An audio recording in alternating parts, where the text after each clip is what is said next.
Puji Tuhan, saya sampaikan selamat sore dan salam sejahtera dalam Tuhan Yesus Kristus. Haleluya. Bersyukur kita boleh kembali bersama-sama beribadah sore hari ini. Kita bersekutu untuk bertekun dalam pengajaran firman Tuhan. Amin. Karena firman Tuhan adalah kebenaran dan kebenaran akan memerdekakan hidup kita, membuat kita lebih mengenal Allah, mengenal kebenarannya, dan menuntun kita pada kehidupan yang menyenangkan Tuhan. Saya masih akan berkhotbah dari kitab Kisah Para Rasul, dan saat ini kita akan melihat di Kisah Rasul pasal 15 ayat 12 sampai 35, masih kelanjutan dari khotbah minggu lalu mengenai pentingnya pengajaran yang sehat. Mari saya akan membaca untuk kita sekalian Kisah Rasul pasal 15 ayat 12 sampai ayat 35. Kisah Rasul pasal 15 ayat 12 sampai 35. Demikian firman Tuhan. Setelah orang banyak mendengarkan penjelasan dari Petrus, maka ayat 12 menulis demikian. Maka diamlah seluruh umat itu. Lalu mereka mendengarkan Paulus dan Barnabas menceritakan segala tanda dan mujizat yang dilakukan Allah dengan perantaraan mereka di tengah bangsa-bangsa lain. Setelah Paulus dan Barnabas selesai berbicara, berkatalah Yakobus, "Hai saudara-saudara, dengarkanlah aku. Simon telah menceritakan bahwa sejak semula Allah menunjukkan rahmat-Nya kepada bangsa-bangsa lain, yaitu dengan memilih suatu umat dari antara mereka bagi namanya. Hal itu sesuai dengan ucapan-ucapan para nabi seperti yang tertulis. Kemudian aku akan kembali dan membangunkan kembali pondok Daud yang telah roboh, dan reruntuhannya akan kubangun kembali dan akan kuteguhkan, supaya semua orang lain mencari Tuhan, dan segala bangsa yang tidak mengenal Allah yang kusebut milikku. Demikianlah firman Tuhan yang melakukan semuanya ini, yang telah diketahui dari sejak semula. Sebab itu aku berpendapat bahwa kita tidak boleh menimbulkan kesulitan bagi mereka dari bangsa-bangsa lain yang berbalik kepada Allah. Tetapi kita harus menulis surat kepada mereka, supaya mereka menjauhkan diri dari makanan yang telah dicemarkan berhala-berhala, dari percabulan, dari daging binatang yang mati dicekik, dan dari darah. Sebab sejak zaman dahulu hukum Musa diberitakan di tiap-tiap kota, dan sampai sekarang hukum itu dibacakan tiap-tiap hari Sabat di rumah-rumah ibadat. Maka rasul-rasul dan penatua-penatua beserta seluruh jemaat itu mengambil keputusan untuk memilih dari antara mereka beberapa orang yang akan diutus ke Antiokhia bersama-sama dengan Paulus dan Barnabas, yaitu Yudas yang disebut Barsabas dan Silas. Keduanya adalah orang terpandang di antara saudara-saudara itu. Kepada mereka diserahkan surat yang bunyinya, "Salam dari rasul-rasul dan penatua-penatua dari saudara-saudaramu kepada saudara-saudara di Antiokhia, Syria dan Kilikia yang berasal dari bangsa-bangsa lain. Kami telah mendengar bahwa ada beberapa orang di antara kami yang tiada mendapat pesan dari kami, telah menggelisahkan dan menggoyangkan hatimu dengan ajaran mereka. Sebab itu, dengan bulat hati kami telah memutuskan untuk memilih dan mengutus beberapa orang kepada kamu bersama-sama dengan Barnabas dan Paulus yang kami kasihi, yaitu dua orang yang telah mempertaruhkan nyawanya karena nama Tuhan kita Yesus Kristus.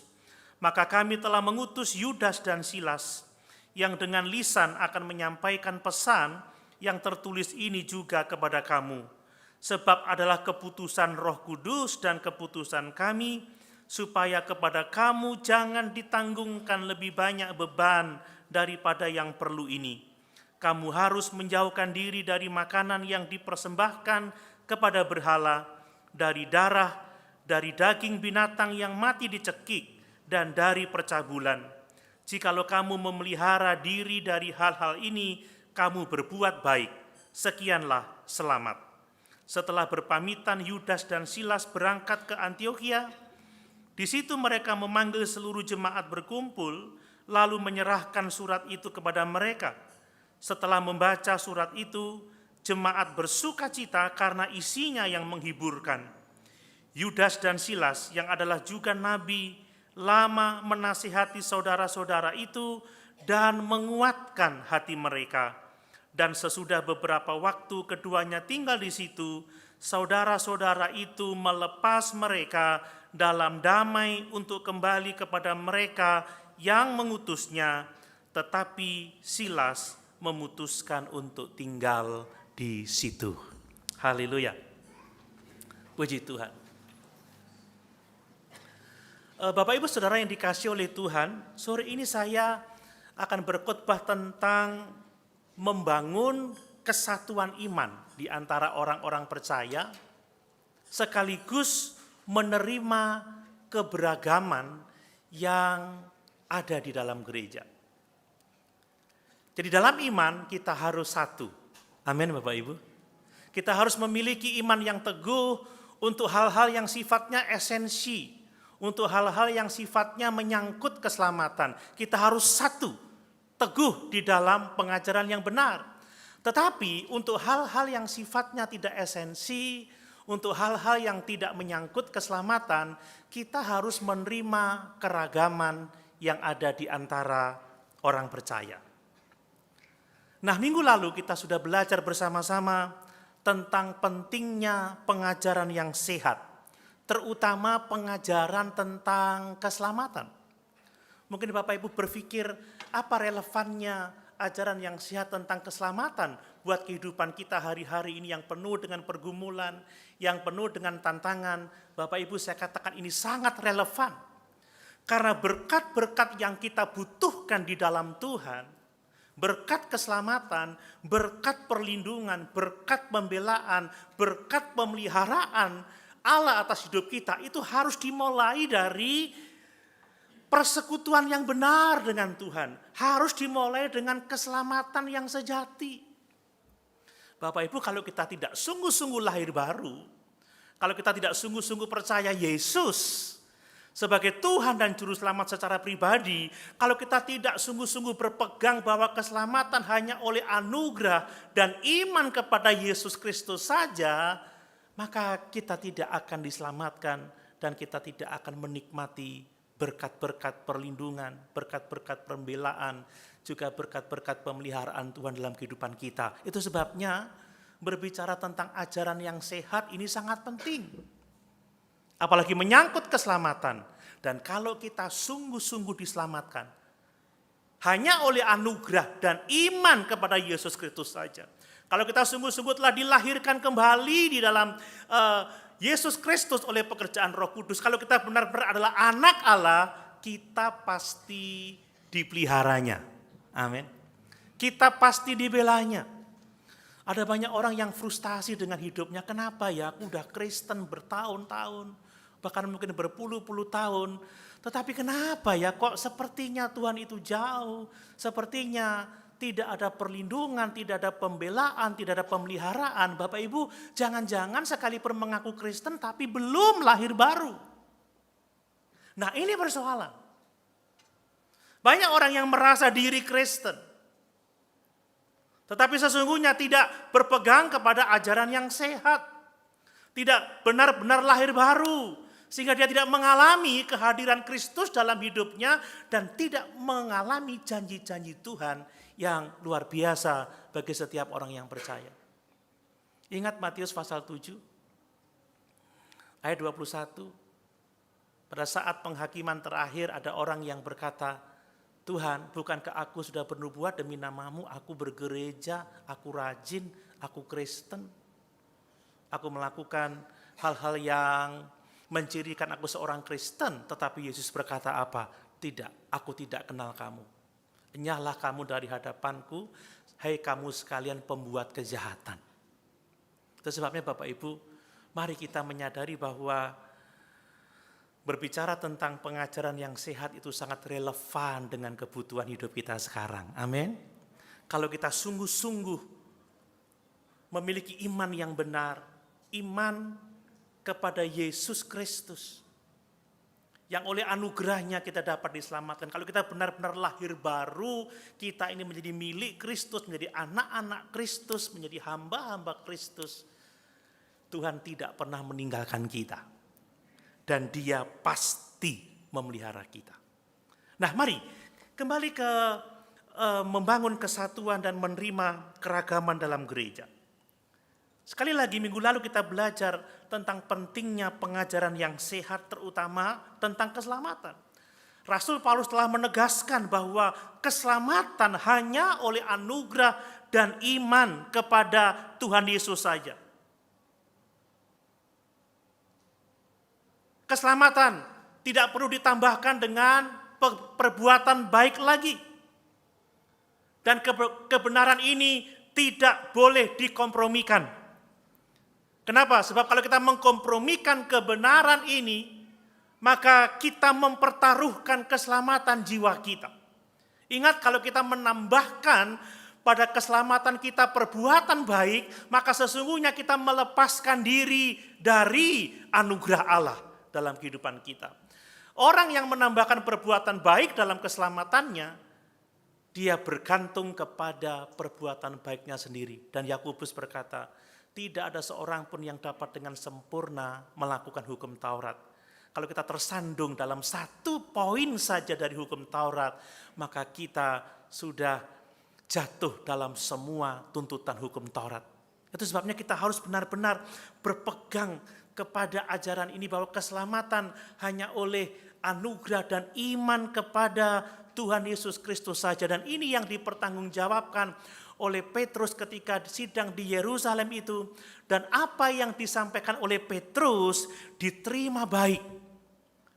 Ya, diterima baik oleh peserta sidang, dan Yakobus menerima baik apa yang disampaikan oleh Petrus, dan dia menegaskan bahwa orang percaya dari bangsa non-Yahudi tidak boleh dibebani dengan sunat dan ketaatan kepada hukum Taurat. Tetapi setelah Yakobus mengatakan hal yang seperti itu untuk menjaga persatuan gereja, ya, maka Yakobus dia mengatakan supaya orang-orang Kristen non-Yahudi itu melakukan 4 hal. 4 hal ini adalah hal-hal yang tidak esensial. Ini adalah kepercayaan dalam agama Yahudi, ini adalah ritual agama Yahudi yang tidak menyangkut keselamatan jiwa untuk dihargai, untuk diterima, tidak ditolak, sehingga ada persatuan antara orang-orang percaya Yahudi dan orang-orang percaya non-Yahudi.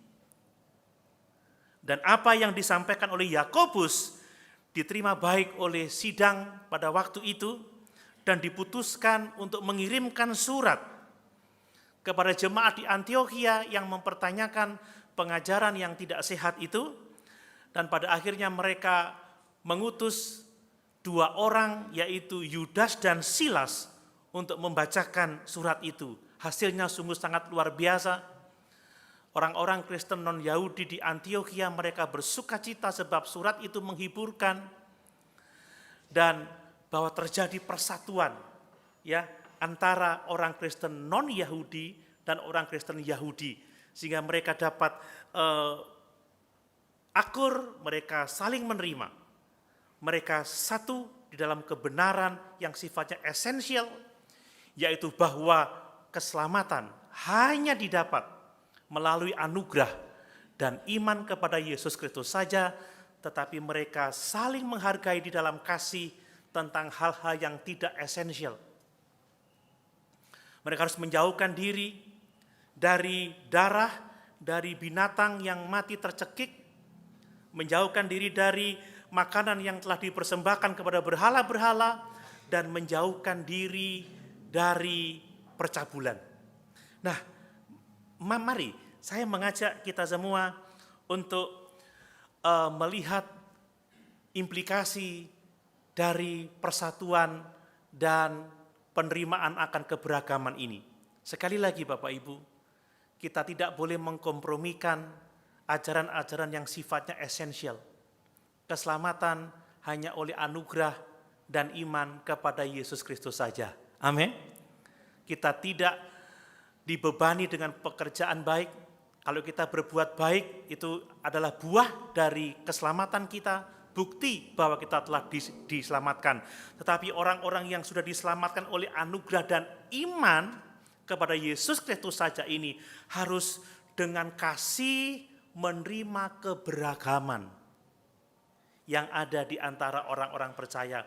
Dalam konteks ini adalah orang-orang Yahudi yang mereka memiliki kepercayaan dan seremoni, upacara-upacara yang tidak esensi dalam arti tidak mempengaruhi keselamatan.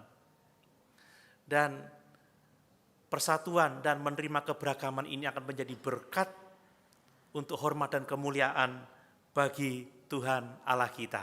Amin. Nah, ada beberapa implikasi yang saya mau sampaikan dari kebenaran ini. Yang pertama, perhatikan saudara, bahwa yang namanya kompromi itu tidak akan pernah benar jika kita mengkompromikan ajaran-ajaran yang esensial. Ajaran-ajaran yang menyangkut keselamatan jiwa kita. Ajaran-ajaran firman Tuhan seperti yang kita terima di Alkitab kita. Perhatikan bagaimana Yakobus menggunakan Alkitab, kebenaran firman Allah untuk mendukung argumentasi Petrus. Ya, dia mengatakan seperti ini. Ya. Setelah Paulus dan Barnabas selesai berbicara, berkatalah Yakobus, "Hai saudara-saudara, dengarkanlah aku. Simon telah menceritakan bahwa sejak semula Allah menunjukkan rahmat-Nya kepada bangsa-bangsa lain, yaitu dengan memilih suatu umat dari antara mereka bagi namanya. Hal itu sesuai dengan ucapan-ucapan para nabi." Jadi dia telah menunjukkan kepada peserta sidang pada waktu itu bukti-bukti Alkitab bahwa apa yang disampaikan oleh Petrus itu benar. Bagaimana Allah akan membangun kembali pondok Daud yang telah roboh. Dan bagaimana dia akan membuat orang-orang non-Yahudi mencari Tuhan dan diselamatkan oleh karena pilihan Allah itu. Dan jelas di sini bahwa keselamatan bangsa Yahudi itu berasal dari Allah. Amin. Keselamatan saudara dan saya itu berasal dari Allah. Itu bukan berasal dari manusia. Itu telah dinubuatkan jauh sebelumnya. Ya, bahkan dikatakan Allah menunjukkan rahmat-Nya kepada bangsa-bangsa lain, yaitu dengan memilih suatu umat dari antara mereka bagi namanya. Bapak Ibu, keselamatan kita adalah kehendak Allah. Dan kalau kita selamat, itu semua karena anugerah Allah. Dia telah memilih kita. Memilih kita dari bangsa-bangsa itu, suatu umat untuk apa? Untuk namanya sendiri. Ini berkat yang sangat luar biasa. Dan dari perkataan Yakobus jelas bahwa keselamatan orang bukan Yahudi itu bukanlah sesuatu yang dibayangkan oleh Petrus. Bukan sesuatu yang dibayangkan oleh Paulus. Bukan sesuatu yang dipikirkan oleh Barnabas. Allah telah bermaksud untuk menyelamatkan orang-orang non-Yahudi itu sejak kekekalan. Dan bahwa rencana itu telah diungkapkan Allah melalui nabi-nabi yang sudah hidup jauh sebelum Yesus datang untuk memikul dosa-dosa umat manusia. Seperti minggu lalu sekali lagi jelas di sini bahwa keselamatan hanya oleh anugerah dan iman kepada Yesus Kristus saja. ini tidak boleh dikompromikan.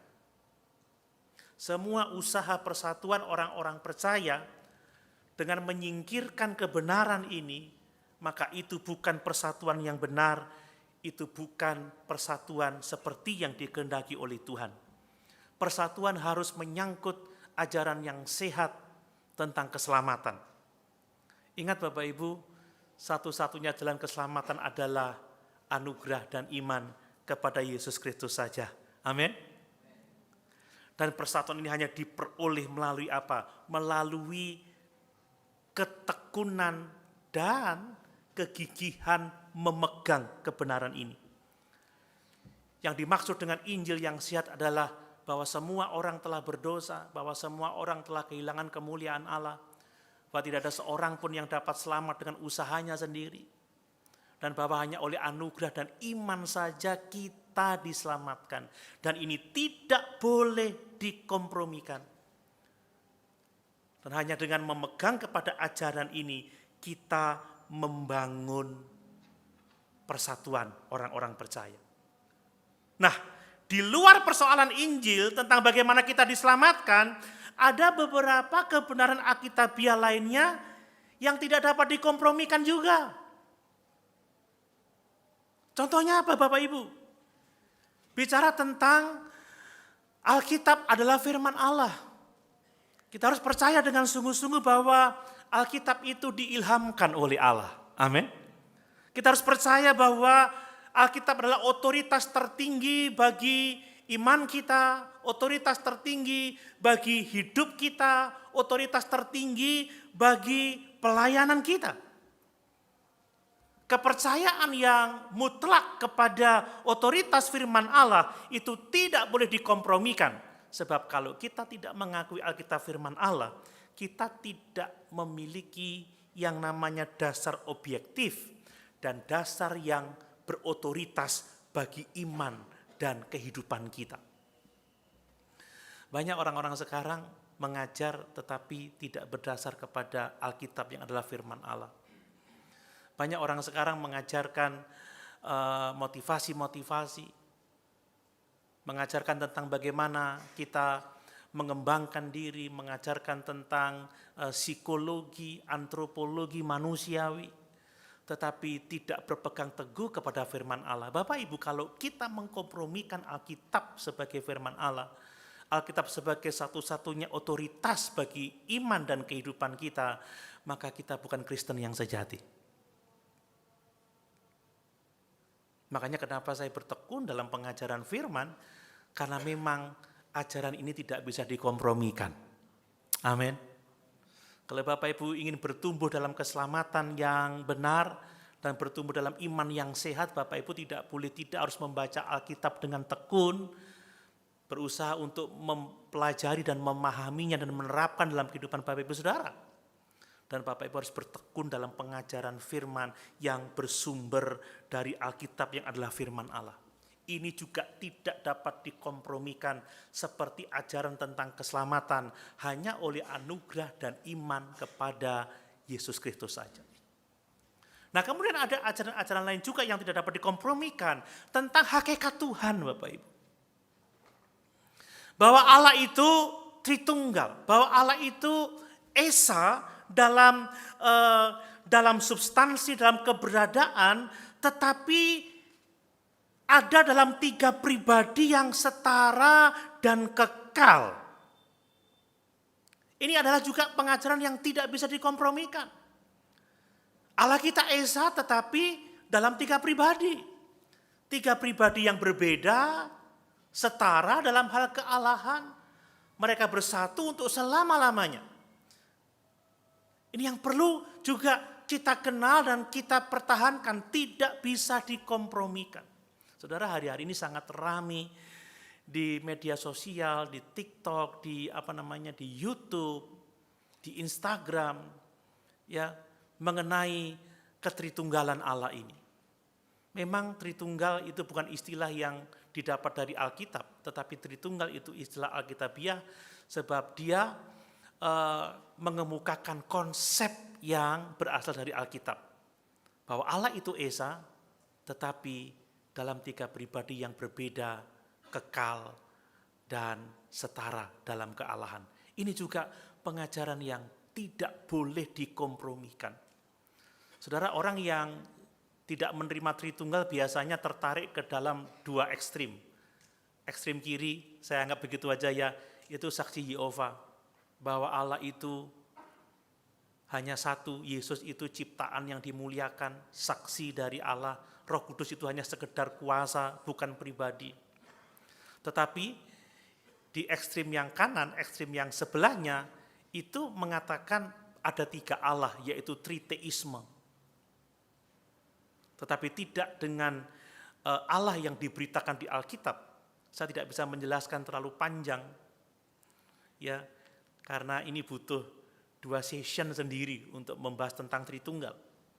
Tetapi saya mau menegaskan, kita percaya bahwa Allah itu Esa, tetapi tiga pribadi yang kekal, tiga pribadi yang berbeda dan setara dalam kealahan. Amin Bapak Ibu. Makanya kita berdoa dalam nama Bapa, Anak dan Roh Kudus.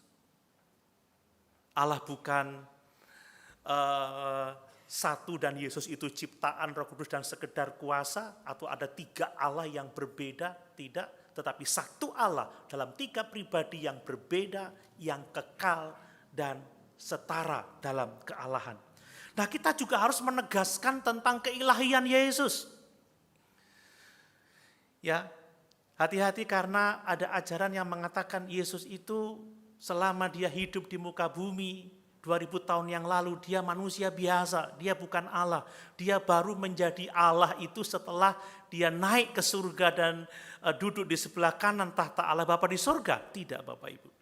Karena Allah itu Tritunggal ya, satu Allah dalam tiga pribadi yang setara, yang kekal, yang berbeda, tetapi dalam kebersamaan untuk selama-lamanya. Maka Yesus itu adalah sepenuhnya Allah dan dia juga sepenuhnya manusia. Yesus adalah firman, pribadi yang kedua dari Allah kita yang menjelma menjadi manusia.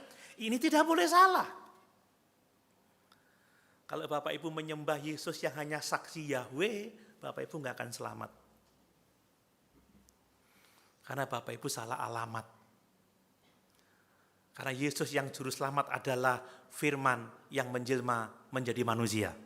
Amin. Dia sepenuhnya Allah, dia juga sepenuhnya manusia.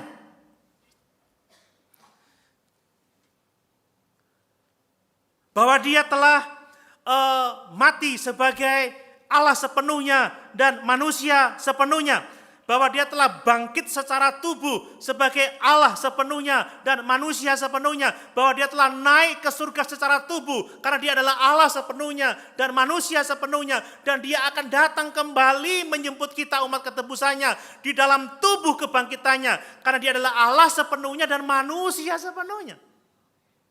Identitas ini tidak bisa dikompromikan. Memang sukar untuk dirasionalisasikan. Tetapi kalau Allah bisa masuk akal maka dia bukan Allah. Amin Bapak Ibu. Kalau Allah bisa diselidiki dan kita bisa memahami Allah secara mutlak maka dia bukan Allah yang maha besar. Allah akan tetap menjadi misteri bagi kita. Kita hanya mengenal Allah sejauh mana dia menyatakan dirinya kepada kita melalui firman-Nya. Nah, kompromi terhadap hal-hal yang penting seperti ini, meskipun alasannya untuk persatuan, saudara, itu salah. Karena ketika orang berpegang kepada ajaran-ajaran yang seperti ini, maka sesungguhnya dia tidak bersekutu dengan gereja yang benar, tetapi bersekutu dengan orang-orang yang mengaku dirinya gereja, tetapi di pemandangan Allah sebenarnya bukan. Makanya membangun kesatuan itu harus berdasarkan ajaran yang sehat dan ini tidak main-main. Saudara, yang namanya kompromi itu tidak akan pernah menjadi benar kalau kita mengkompromikan kebenaran-kebenaran esensial, kebenaran-kebenaran yang menyangkut keselamatan jiwa kita. Nah, lalu kompromi yang benar yang seperti apa? Toleransi yang benar yang seperti apa? Toleransi yang benar adalah menyangkut hal-hal yang tidak esensial. Menyangkut hal-hal yang tidak tidak menyangkut keselamatan jiwa kita, dan itu dilakukan atas dasar kasih supaya kita tidak menyinggung perasaan orang lain. Kita tidak boleh berbeda dalam hal keselamatan, dalam hal ketuhanan, dalam hal pribadi Yesus dan karya keselamatannya. Tetapi kita boleh beda dalam hal-hal yang lain yang tidak menentukan keselamatan jiwa kita. Dan ini kita lihat dari apa yang kita tulis dalam teks ini. Ya, sekali lagi Yakobus dia pertama-tama menegaskan bahwa orang-orang Kristen non-Yahudi tidak boleh dibebani dengan sunat dan ketaatan kepada hukum Taurat, tetapi dia kemudian dia menyebut 4 hal yang harus kita terima, ya, yang harus kita pahami, yang kita bisa kompromi, ya. Dan keempat hal itu yang pertama adalah mengenai makanan yang tercemar oleh berhala. Kita sudah baca tadi, ya, makanan yang tercemar oleh berhala. Kita lihat itu di ayat yang ke-28, sebab adalah keputusan Roh Kudus dan keputusan kami, supaya kepada kamu jangan ditanggungkan lebih banyak beban daripada yang perlu ini. Apa yang perlu? Kamu harus menjauhkan diri dari makanan yang dipersembahkan kepada berhala. Itu yang pertama. Bapak Ibu, yang dimaksud dengan ini mengacu kepada daging, ya, pada waktu itu, ya, konteks waktu itu adalah daging yang telah dipersembahkan kepada dewa-dewi, ya, orang-orang kafir pada waktu itu, namun setelah dipersembahkan kemudian dijual di pasar. Ini makanan yang yang dicemarkan oleh berhala-berhala. Kebanyakan orang-orang Yahudi akan tersinggung kalau melihat orang non-Yahudi memakan daging yang seperti itu. Tetapi ini nanti kita tahu ini tidak esensial, ini tidak mempengaruhi keselamatan. Tapi kita bisa toleransi kepada orang-orang dengan kasih supaya mereka tidak tersinggung, tidak sakit hati karena perbuatan kita.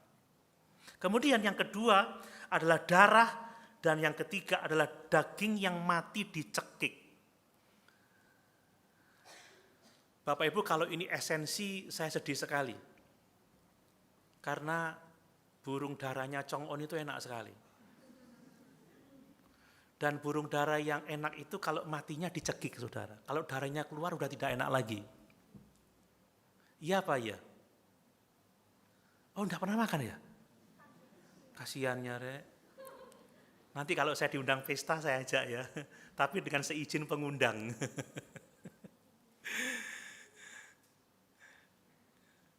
Jadi kalau burung darah itu matinya dicekik, lemes, masih ada darah di atasnya, dagingnya manis, enak.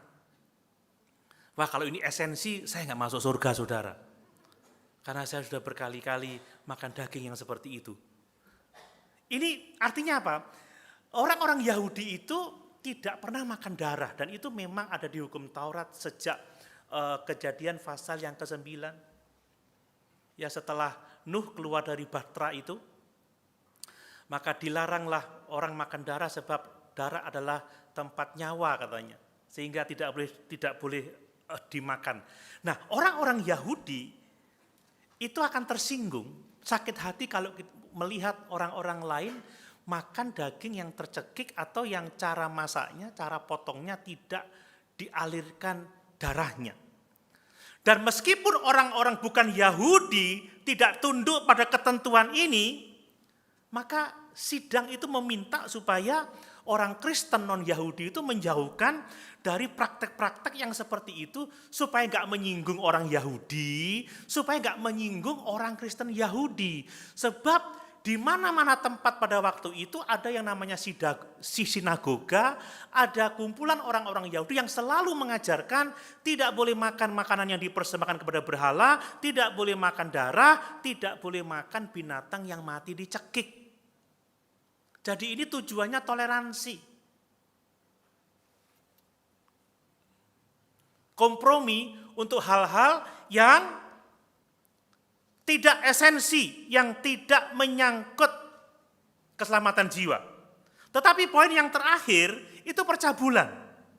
Dan ini ditafsirkan secara beragam. Tetapi menurut saya Bapak Ibu, ya, percabulan ini harus dipahami sebagai praktek orang-orang non-Yahudi dalam budaya waktu itu yang menunjuk kepada hubungan seksual di luar nikah.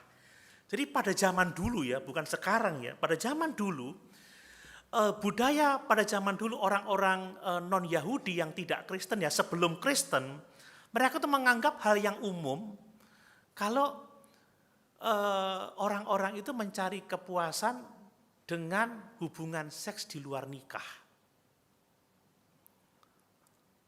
Tetapi dalam kekristenan ini dilarang. Ini hukum moral yang sifatnya normatif untuk semua orang percaya. Sebenarnya ini bukan hanya khusus untuk orang Yahudi, tetapi untuk orang Kristen. Siapapun itu tidak boleh jatuh dalam dosa percabulan. Tetapi dalam konteks pada waktu itu adalah bahwa ada orang-orang Kristen non-Yahudi yang masih belum bertumbuh dalam pemahaman hukum moral Kristen. Sehingga mereka masih berpikir, itu sesuatu yang umum kok, kita biasa melakukan itu. Dan dalam konteks seperti itu, Bapak Ibu, kalau orang-orang Kristen non-Yahudi melakukan itu, maka dia akan menghalangi banyak orang Yahudi untuk datang kepada Yesus. Dia akan membuat orang-orang Kristen Yahudi meninggalkan kekristenan sebab praktek-praktek yang salah seperti itu. Jadi tujuannya adalah untuk tidak menyakiti hati orang lain dengan budayanya, dengan hal-hal baik yang mereka lakukan yang tidak mempengaruhi keselamatan, dan supaya kita tidak menutup Injil atau menutup pintu bagi pemberitaan Injil kepada orang-orang Yahudi dan tidak membuat orang-orang Kristen Yahudi menjadi kehilangan iman sebab kita menyakiti hati mereka dan melakukan hal-hal yang jahat di mata mereka. Nah, lalu apa maknanya bagi kita Bapak Ibu? Kita harus satu di dalam kebenaran yang esensial, bahwa keselamatan hanya oleh anugerah dan iman kepada Tuhan Yesus saja. Amin. Bahwa Allah kita itu esa tetapi tiga pribadi. Bahwa Yesus itu adalah sepenuhnya Allah, sepenuhnya manusia. Dia telah mati memikul dosa-dosa kita, dibangkitkan secara tubuh, naik secara tubuh, dan akan datang kembali secara tubuh untuk menjemput kita. Itu tidak bisa dikompromikan. Tetapi kita harus menghargai keragaman yang ada di dalam kehidupan orang-orang percaya yang lain. Dalam budaya-budaya mereka kita harus berusaha untuk tidak menyakiti hati mereka, sekalipun kita bebas terhadap segala hal kecuali percabulan. Itu norma yang tidak boleh tidak boleh dilanggar. Itu adalah norma Allah yang sifatnya normatif untuk semua orang percaya. Supaya apa? Supaya kita bisa menjangkau jiwa-jiwa, supaya pintu bagi pemberitaan Injil tidak tertutup. Supaya orang-orang percaya yang memegang hal-hal tertentu yang tidak menyangkut keselamatan jiwa, tidak menjadi lemah iman dan meninggalkan kekristenan. Lalu apa maknanya bagi kita Bapak Ibu? Karena kasih, kita tidak boleh melakukan hal-hal yang menyinggung budaya orang lain yang menyebabkan mereka menolak Injil. Amin Bapak Ibu. Mau melakukan itu? Saya bebas loh ya, terhadap bebas untuk terhadap budaya-budaya lain. Tetapi karena kasih, supaya pintu pemberitaan Injil terbuka untuk orang lain, kita harus tidak melakukan hal-hal yang menyinggung budaya orang lain. Dan ini dilakukan oleh Paulus. Coba kita lihat di 1 Korintus 9 ayat 19 sampai 22. Ya, 1 Korintus 9 ayat 19 sampai 22. Sungguh pun aku bebas terhadap semua orang, perhatikan. Aku menjadikan diriku hamba dari semua orang. Waduh, luar biasa ini. Supaya aku boleh memenangkan sebanyak mungkin orang. Demikianlah bagi orang Yahudi, aku menjadi seperti orang Yahudi, supaya aku memenangkan orang-orang Yahudi. Bagi orang-orang yang hidup di bawah hukum Taurat, aku menjadi seperti orang yang hidup di bawah hukum Taurat, sekalipun aku sendiri tidak hidup di bawah hukum Taurat, supaya aku dapat memenangkan mereka yang hidup di bawah hukum Taurat. Bagi orang-orang yang tidak hidup di bawah hukum Taurat, aku menjadi seperti orang yang tidak hidup di bawah hukum Taurat. Sekalipun aku tidak hidup di luar hukum Allah, karena aku hidup di bawah hukum Kristus, supaya aku dapat memenangkan mereka yang tidak hidup di bawah hukum Taurat.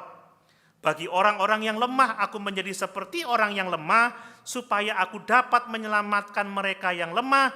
Bagi semua orang aku telah menjadi segala-galanya, supaya aku sedapat mungkin memenangkan beberapa orang dari antara mereka. Amin. Ini bicara mengenai sikap kasih untuk menjangkau jiwa. Bapak Ibu, kalau Bapak Ibu mau memenangkan orang Yahudi, jangan makan babi. Karena bagi orang Yahudi babi itu haram. Makanya kalau saya tinggal di Yahudi, saya mau melayani orang Yahudi, saya rela tidak makan babi seumur hidup saya, supaya orang-orang Yahudi dapat diselamatkan. Tapi kalau saya melayani di Bali, ya mohon maaf saudara, bigul setiap hari. Loh iya toh? Nah, tapi kalau saya melayani di konteks orang Bali, saya rela nggak makan rendang sapi seumur hidup saya untuk orang Bali. Iya Pak ya? Karena bagi orang Bali, sapi itu dewanya saudara. Kalau saya makan sapi, mereka marah sama saya. Makanya di Bali kalau mau usaha bakso di sana, jangan bakso sapi. Bakso ayam, aman saudara. Jadi kalau saya melayani di Bali, saya rela tidak makan sapi seumur hidup saya. Sekalipun sebenarnya saya mau makan babi, saya mau makan sapi, saya itu tidak ada masalah. Coba tes saya. Tes. Mau ngajak makan babi besok, ayo. Lusanya sapi, ayo. Tapi sekalipun kita bebas terhadap semua orang, seperti Paulus, untuk keselamatan jiwa mereka, ya jangan makan babi kalau berhubungan dengan orang Yahudi. Jangan makan sapi kalau berhubungan dengan orang Bali. Kan seperti itu. Saudara pernah nggak makan dade? Pernah? Enak ya? Oh kayaknya nggak ada yang pernah makan ini. Saya sudah, ketika saya tahu kalau ada orang-orang Kristen tertentu yang memang anti makan itu, dade, saya tidak makan lagi. Tapi sebelumnya jujur aja enak itu Bapak Ibu. Enak. Tapi saya rela nggak makan lagi seumur hidup saya, supaya saya nggak menjadi batu sandungan bagi orang-orang yang nggak makan itu.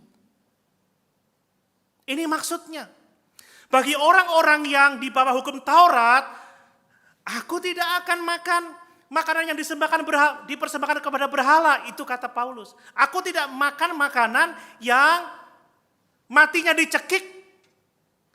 Tetapi kepada orang-orang yang tidak terikat pada hukum Taurat, aku bebas. Kalau aku datang ke rumah mereka dan mereka menyediakan babi, ya puji Tuhan, saya makan saja. Kalau saya ke Bali dikasih lawar warnanya merah, ya dalam nama Yesus makan saja. Karena itu budaya mereka. Tapi jangan makan di depan orang yang tersinggung kalau kita melakukan itu. Haleluya Bapak Ibu. Jadi saya bebas terhadap semuanya, tapi saya rela untuk menghambakan diri untuk menyelamatkan orang-orang supaya dia tidak tertutup hatinya terhadap Injil. Amin. Loh, mana mainnya? Amin. Jujur, coba saya, kalau saudara memang nggak makan sapi, jangan sediakan sapi. Saya makan apa aja selain sapi.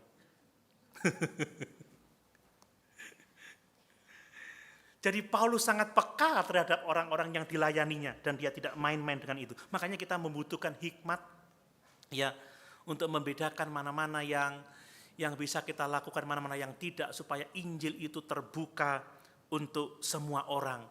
Sekalipun sebenarnya kita bebas terhadap semua orang, tetapi kita menghambakan diri untuk menjangkau jiwa demi kemuliaan Tuhan Allah kita. Amin. Yang kedua, saudara, karena kasih, jangan melakukan hal-hal yang boleh secara moral, tetapi menyebabkan orang lain jatuh ke dalam dosa. Kalau Bapak Ibu mau membaca di rumah, baca di 1 Korintus pasal 8, juga Roma pasal 14.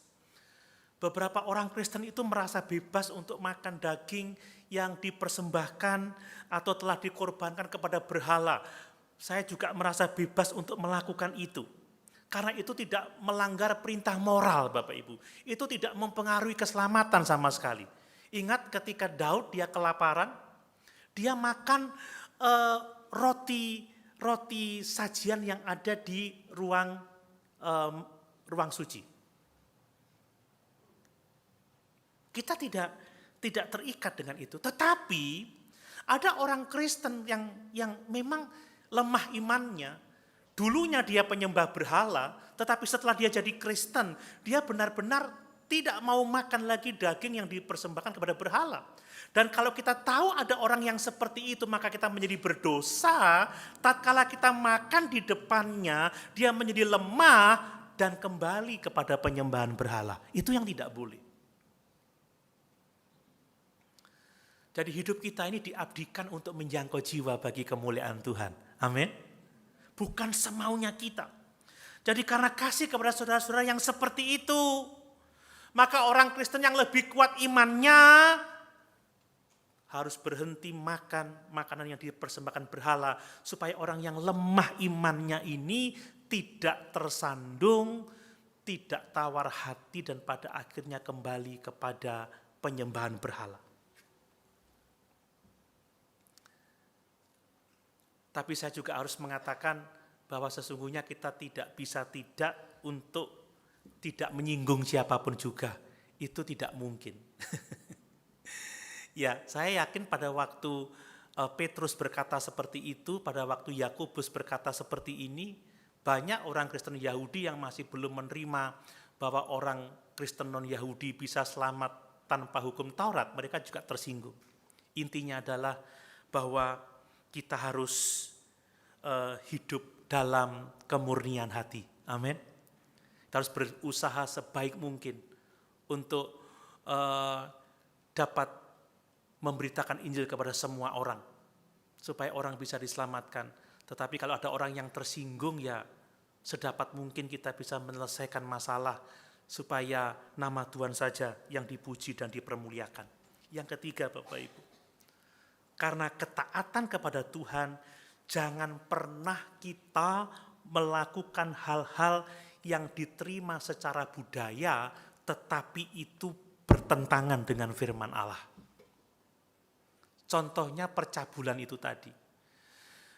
Bagi orang-orang Yunani, orang-orang Romawi, percabulan itu atau hubungan seks di luar nikah itu wajar. Tapi kita tidak boleh melakukan itu kalau firman Tuhan mengatakan itu dilarang oleh firman Tuhan. Kita tidak boleh melakukan itu, apapun alasannya. Dan sekarang ini saudara mengerikan ya, mengerikan sekali. Ada sekelompok orang Kristen yang masih merasa oke-oke saja dengan seks di luar nikah. Ada orang-orang Kristen yang berpikir bahwa perceraian itu biasa, itu bukan dosa. Perceraian hanya dianggap sesuatu yang keadaan tidak beruntung, tetapi tidak berdosa, sehingga mereka dengan mudah kawin cerai. Dan kalau kita hidup di tengah-tengah orang yang berpegang pada kemurnian seks, yang berpegang kepada kemurnian pernikahan, maka orang yang melihat orang Kristen yang melakukan hal yang seperti itu, pintunya tertutup untuk Injil. Kalau kita tidak menjadi berkat, menjadi contoh yang baik, maka banyak orang tidak akan datang kepada Tuhan Yesus Kristus. Standar moral Tuhan itu tidak berubah-ubah. Di Indonesia, dimanapun juga sama bahwa percabulan itu adalah dosa. Kalaupun toh ada budaya yang menganggap itu biasa, itu boleh dilakukan. Tetapi kita tidak boleh karena kita tahu itu dibenci oleh Tuhan. Amin Bapak Ibu. Dan ini akan menolong kita untuk apa? Untuk kita bisa membangun persatuan di dalam ajaran yang benar dan menerima keragaman. Supaya orang-orang Kristen yang beragam ini tetap satu, tetap solid, tetap utuh. Bagi hormat dan kemuliaan bagi Tuhan Allah kita. Dan untuk itu poin yang terakhir Bapak Ibu, maka firman Allah harus menjadi panduan bagi iman dan kehidupan kita. Itu harus diajarkan, itu harus dipelajari oleh setiap orang percaya. Bapak Ibu setuju firman Allah harus diajarkan? Amin. Setuju bahwa Alkitab harus dipelajari? Puji Tuhan, berarti saya tidak salah memberitakan ini. Coba perhatikan di ayat yang ke-30 sampai 35. Hal yang sangat menyenangkan bagi saya. Coba lihat. Setelah berpamitan, Yudas dan Silas berangkat ke Antiokhia. Di situ mereka memanggil seluruh jemaat berkumpul, lalu menyerahkan surat itu kepada mereka. Setelah membaca surat itu, jemaat bersukacita karena isinya yang menghiburkan. Yudas dan Silas yang adalah juga nabi, lama menasihati saudara-saudara itu. Perhatikan, lama menasihati saudara-saudara di situ. Saudara-saudara itu melepas mereka dalam damai untuk kembali kepada mereka yang mengutusnya. Tetapi Silas memutuskan untuk tinggal di situ. Perhatikan kata bahwa Yudas dan Silas lama menasihati saudara-saudara itu dan menguatkan hati mereka. Ini bicara soal mengajarkan firman, ini bicara soal menginjili, ini berbicara soal mengajarkan kebenaran. Dan kalau Bapak Ibu membaca di Kisah Rasul pasal 11 ayat 26, bagaimana Paulus dan Barnabas tinggal di Antiokhia dan terus mengajarkan firman Allah kepada jemaat di Antiokhia sehingga mereka mengenal kebenaran. Tatkala ada orang dari Yehuda datang memberitakan Injil yang lain, mereka bisa membedakan ini Injil yang salah. Bapak Ibu, pengajaran adalah bagian penting dari perintah Tuhan dalam kehidupan kita. Amin. Coba kita lihat Matius 28 ayat 20. Matius 28 ayat 19 dan 20. Ya. Karena itu pergilah, jadikanlah semua bangsa muridku dan baptislah mereka dalam nama Bapa dan Anak dan Roh Kudus, ayat 20, dan ajarlah mereka, perhatikan, dan ajarlah mereka melakukan segala sesuatu yang telah kuperintahkan kepadamu. Gereja yang tidak menerima pengajaran firman Allah, maka jemaatnya akan mengalami kelaparan rohani. Dan saya melihat gereja di zaman akhir ini, pendeta diberi tugas yang begitu banyak, tetapi yang pertama-tama bukan mengajarkan Alkitab, bukan mengkhotbahkan firman Allah. Dan itu bahaya yang ada di akhir zaman ini Bapak Ibu. Pengajaran firman Allah harusnya menjadi prioritas hidup kita. Amin. Membaca Alkitab seharusnya menjadi prioritas hidup kita. Seperti jemaat mula-mula, mereka bertekun dalam pengajaran rasul-rasul. Mereka bertekun di dalam firman Allah. Paulus berkata kepada Timotius, bertekunlah di dalam membaca kitab-kitab suci, bertekunlah di dalam membangun dan di dalam mengajar. Tanpa itu, kita nggak akan bertumbuh dalam iman yang sehat.